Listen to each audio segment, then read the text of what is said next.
almost killed someone we respect, then blamed us? Say goodbye to your life as you knew it. It is the early 90s, and I was in my 20s, working as an electrician with my best friend.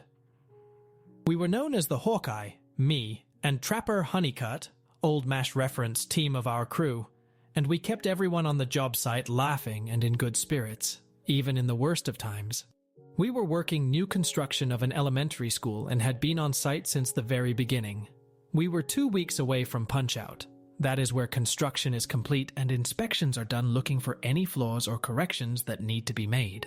Anywho, the superintendent over the whole construction site was a major jackhole, and had been since day one. He was new and wanting to make a name for himself. It was his first time running a job and he made several mistakes and always blamed others. Remember me mentioning worst of times? He constantly cut corners to save on cost, which would turn around and bite him later on. He had gotten several good hands fired. He would run good contractors off of the job and bring in his friends to replace them. The drywallers and painters were a couple of examples, and I had heard that he had half of the plumbers run off and replaced with his crew as well.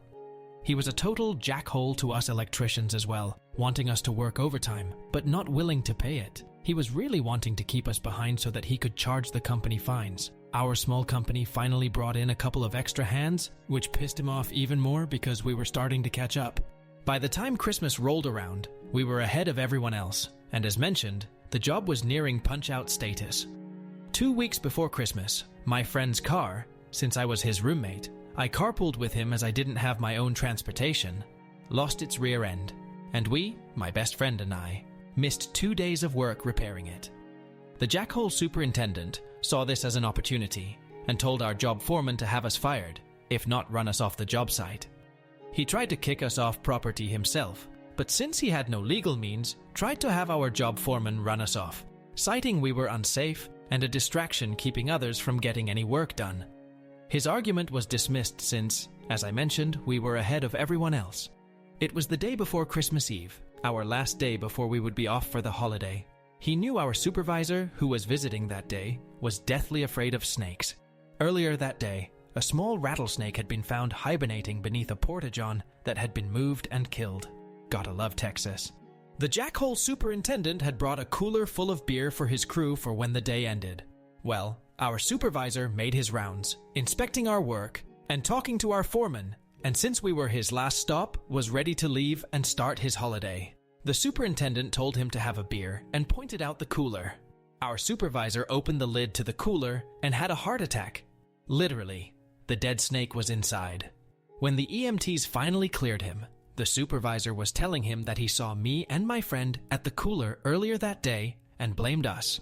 Of course, we had been under the foreman's nose all day, in which half of it was with the supervisor, and our supervisor was aware to the jackhole's tricks, so he did not give in to the demands of us being fired. Now for the nuclear revenge. My friend and I did not take kindly to our supervisor being harmed, nor to the blame being pinned on us. Do to us what you will, but do not harm those in whom we have respect. Like I said, it was the last day of work before the Christmas holiday. We had Christmas Eve and Christmas off. After work, my friend and I drove to a bait shop and picked up a gallon of Catfish Charlie. For those who don't know, catfish are attracted to really foul odors, and Catfish Charlie was one of the stinkiest baits used for fishing for catfish. I mean, one whiff will turn your stomach, and you will turn green. A cast iron stomach is what's need not to just lose your lunch. We drove back to the school, and around back to where the air handler unit was. For those who don't know, the air handler is the main environmental unit of commercial buildings, AC heating. We opened up the main intake duct and dumped the whole bucket of the Catfish Charlie and closed the duct back up.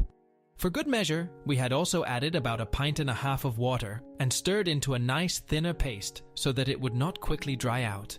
I did learn that even though long-time smokers, I could hold my breath a full 1.5 minutes, and my friend 2 minutes, probably due to him being ex-military. Neither of us could see for about 10 minutes due to the tears, and it was a miracle we didn't lose the contents of our stomachs. Even in Texas, winters can get cold, including on the coast, and this was a particularly cold winter, staying in the 20s and teens F. It even snowed on Christmas, not enough to write home about, which maybe happens once every 10, 15 years. Remember, this was Wednesday, and like I said, we had Christmas Eve and Christmas off. And then the weekend. 4 full days for that stink bait to stew in the running heating system. Come to find out later, the Jackhole superintendent and his cronies had forgotten to lower the main thermostat before leaving for the long winter holiday weekend. The thermostat is normally lowered to 50F when closed during cold weather and raised to 82F when closed during warmer. Yeah, it was left at 75F that whole weekend. It's Monday, and my friend and I pulled up to quite the scene that morning. Martians on all fours seemed to be littering the grounds of the school. Projectile vomiting spewed everywhere. There was an ambulance and 3 fire trucks on the scene with firemen in full rubbers, including respirators, running around everywhere. All of the doors and the windows of the school were open with giant fans venting the buildings. The air was putrid, and we turned green upon exiting the vehicle. "Oh, holy foo," was all I could say. "What the hell happened here?" Our boss was sitting on the hood of his car next to ours, his breakfast artfully painted the ground. The Jackhole superintendent and a couple of his guys were in the back of the ambulance on oxygen, as they had taken the full brunt upon opening the building. Okay, let's tally the damage. The smell had permeated everything, and I mean everything. The school, besides cafeteria, was fully carpeted. The drop ceilings were of the fiberglass type, as well as the insulation, so they absorbed the smell. The walls that weren't cinder block were papered and not painted. Since the inner ductwork was the insulated type on the inside, all of that had to be replaced as well.